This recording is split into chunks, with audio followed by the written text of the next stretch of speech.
how do we get our team back to a place where they're connecting first before they're selling the product? And this is a pet topic of mine. Hmm. So my background, you asked about origin, and I'm going to give you a little bio-autographical example here. Not bragging, just saying what really happened. I didn't walk uphill both ways through snow or anything. But when I got into career car selling, I took some orphan owners and service customers and all the stuff that the store wants the sales staff to call. But I wanted them. No one made me do it. Hmm. And I started calling them relentlessly, and we can get into the process I used to get them in and get report. But what I used to do on this green bar IBM paper that you're too young to remember, Jason.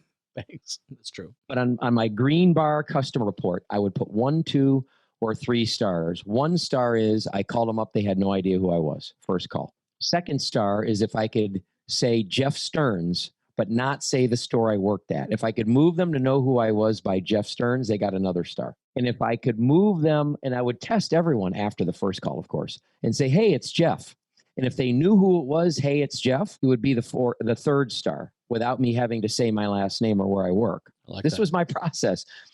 And then finally, there was a bonus 4th star, but most of the watchers on this show will be too young to remember phones in your house with other extensions. But when the husband or the wife would yell out, hey, it's Jeff, pick up the other line. So they could both talk to me, then they got a bonus 4th star. Now, the reason I wanted to do this prior to selling them is I found, and I wasn't the best closer on earth.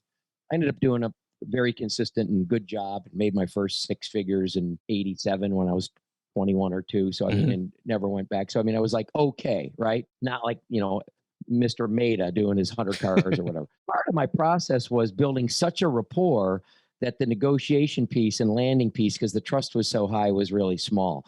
And when somebody was too soon in my process, like we need a car right now, like I would cold call an orphan and say, hey, your timing's perfect. We just got in a wreck. On one hand, of course, you think, yay, lucky timing. But on the other hand, I'm like, I don't have 3 months of conversations with these people.